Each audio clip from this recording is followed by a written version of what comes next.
There is an all-time great villain who once said, "I love gold." And you know what? I might have something in common with him.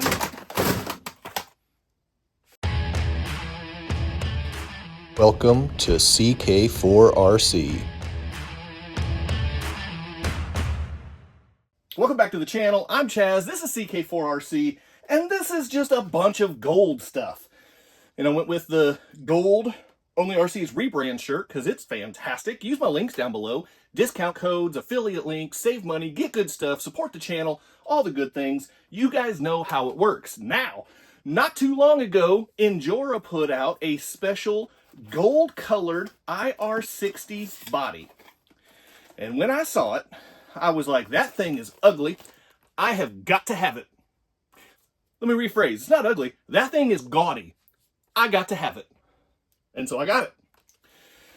Well, while I was on Injora's website getting this thing, they also had a gold Viper brushless motor. So I got that. And then things just kept going from there because I was like, well, I could get that stuff. And I already know that I've got this all brass mofo servo. It's not gold, but it has the same appearance. And then from there, I was like, well, I could get brass diff covers. I could get a brass servo mount. I could get brass links. I could get gold and or brass wheels. I ended up getting gold oil shocks. I have a gold or brass link riser. And I have a gold chassis. So now I got to build the most hideous truck I've ever built. And I am pumped to do it. It's going to weigh about 867 pounds. That's all right. Because guess what? Once it's built, it's going to go in a display case and it's never going to leave the shelf because it's going to pick up any tiny little fingerprint or speck of dust or scratch. And none of that stuff's happening. So this is going to be my fool's gold build because you have to be a fool to invest this much money in a build that's never going to see the ground.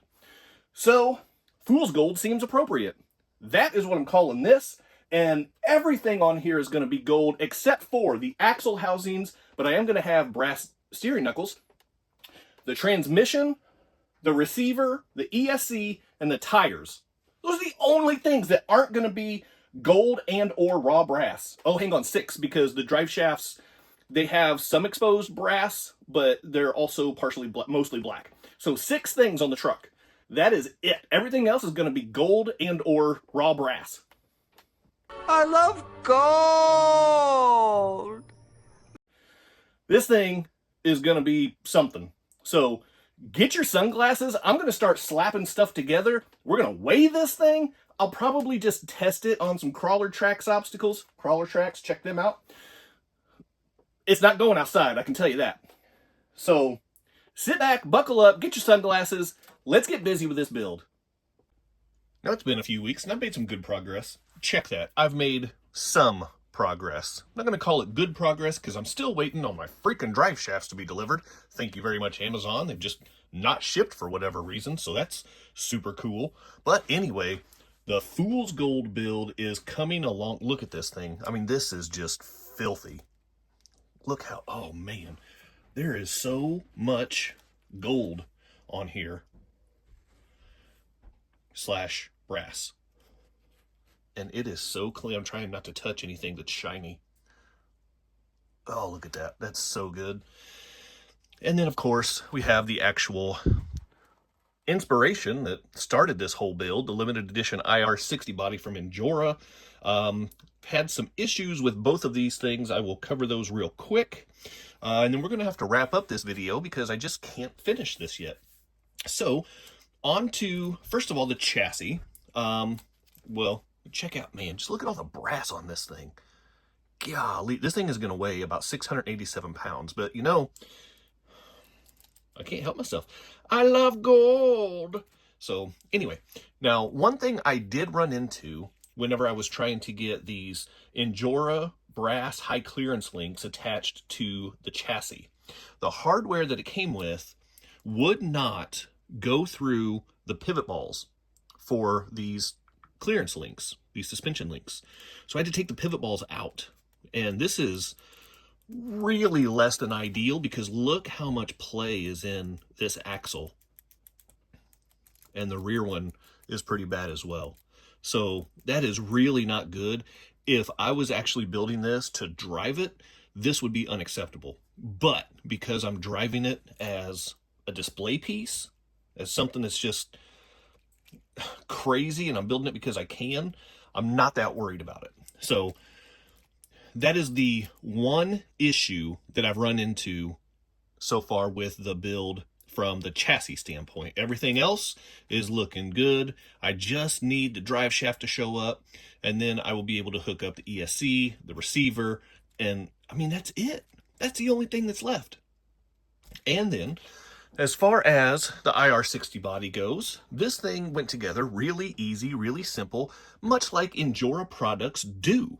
However, the little bits, the side vents specifically, and the windshield wipers, they did not go on very smoothly. I actually skinned my whole thumb knuckle, and that didn't feel very good, but the worst part was it just wouldn't stop bleeding. It bled all over the place.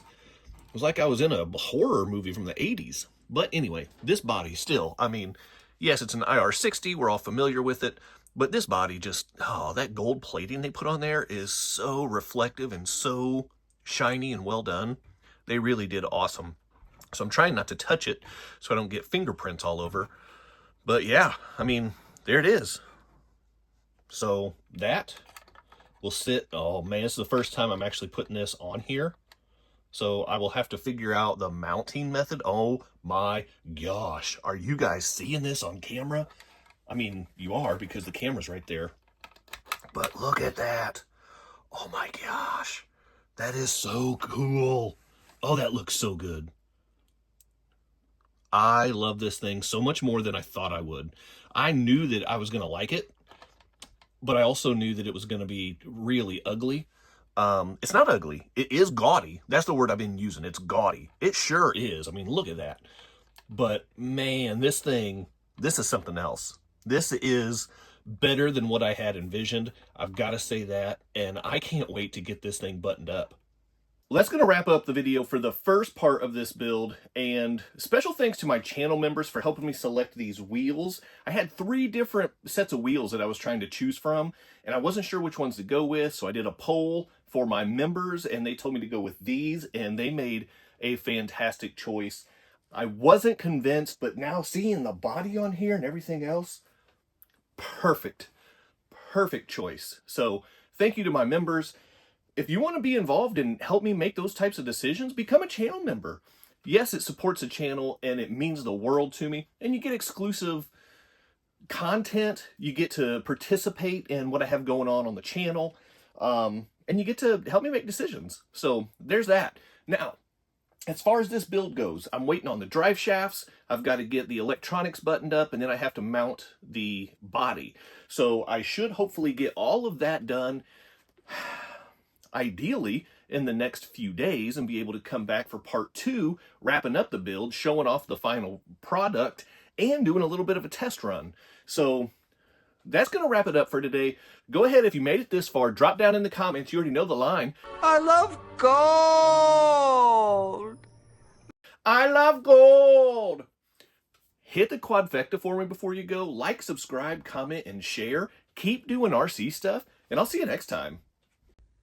Big time thank you to my members and channel partners, and if you would like to join the ranks, click on that join button for exclusive content, never before seen videos, early access to videos, and other exclusive content, pictures, polls, and having an active voice in what comes next on the channel.